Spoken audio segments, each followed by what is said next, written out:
Thank you, Mr. Chairman. Behind me, I have 3 documents from the DOJ production that are emblematic of the massive failure of the DOJ to comply with the Epstein Files Transparency Act. To my right is an email that was sent by the victim's lawyers to the DOJ. It was a list of names not to redact, a list of names not to release. What did the DOJ do with this email? They released this email in the document production. Literally the worst thing you could do to the survivors, you did. And they're getting phone calls. A lot of these people didn't want to be known.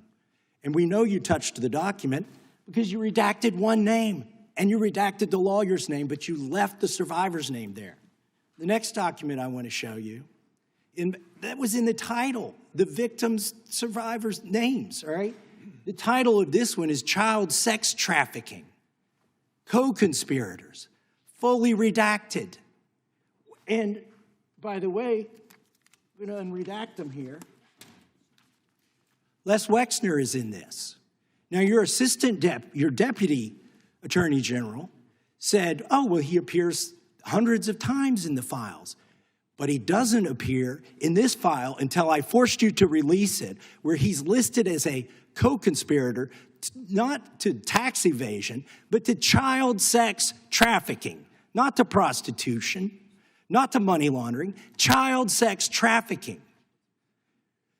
And then finally, what we have here is the third exhibit that I have is emblematic of the FD 302 release. These are the documents that we need that you're holding on to and over-redacting because they have the names of the men who are implicated. How do we know? Because the survivors gave testimony to the FBI, and it's in there. And what happens when you go to the portal at the DOJ to look at what's behind this redaction? Another redaction.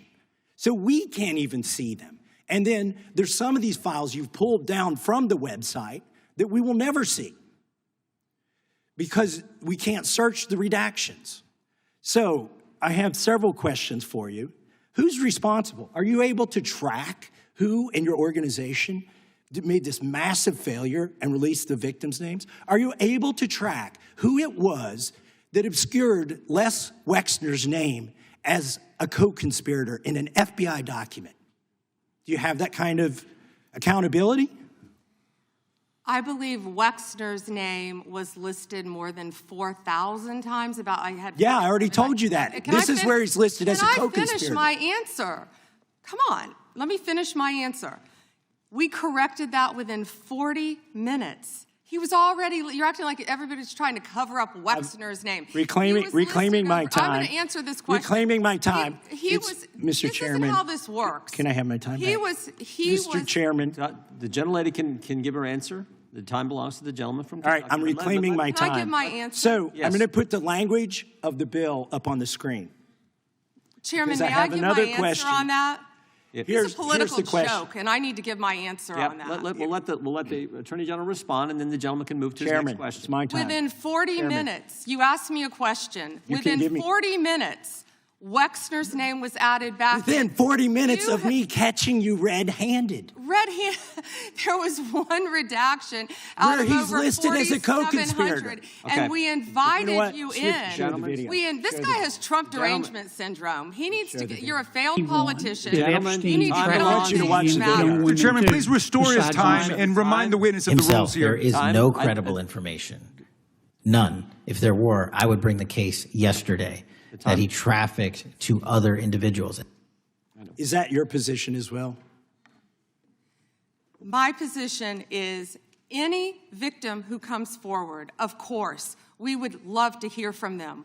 1-800-CALL-FBI. Did you ask Merrick Garland that the last 4 years? Did you talk about Epstein? I am reclaiming my time. I'm glad you're asking about Merrick Garland. You don't get to reclaim time this is when you don't, bigger than Watergate. When I don't answer a question the way you goes want. over 4 administrations. You don't have to go back to Biden. Let's go back to Obama. Let's go back to George Bush. This cover-up spans decades, and you are responsible for this portion of it. And that's now, where the I want to know at what point did the FBI and the DOJ decide that Lex Wexner was not a co-conspirator? Because our Epstein Files Transparency Act requires you, please put it back on the screen, please, to release the internal decision about whether to prosecute him or not, and it's not in the files, and it's not in the files for any of these other men. Time of the gentleman has Which, expired. may she answer? And he's a hypocrite because he voted against the ban that we were talking about on deep fake AI porn. Only 2 people voted against it, and you were one of them, hypocrite. The gentleman's time has expired. She didn't answer the question. Mr. Chairman, Mr. Chairman, could she answer the question? Chairman, I was wondering. The gentlelady's allowed, the Attorney General is allowed to respond the way she wants to respond to any member's questions, Republican, Democrat. All right, I have unanimous consent request. Gentleman's recognized for a UC. All right, this is an example. I'm submitting these 302 forms that are entirely redacted, even when you go to look at them. Without objection. I'm submitting a witness statement that implicates Les Wexner. Without objection. I'm submitting an article from the New York Times that the DOJ released nude photos and identifiable pictures of the victims. I'm submitting a letter from A.G. Bondi to Kash Patel, imploring him to quit keeping the files when you found out that they were keeping files from you, because they're still redacting files. Chairman, are we going to recess for votes? Yes, we are. I'm submitting for unanimous consent a document of 17 individuals who've resigned because of the Epstein files. Without objection. Support journalism you trust. Support PBS News. Donate now, or even better, start a monthly contribution today.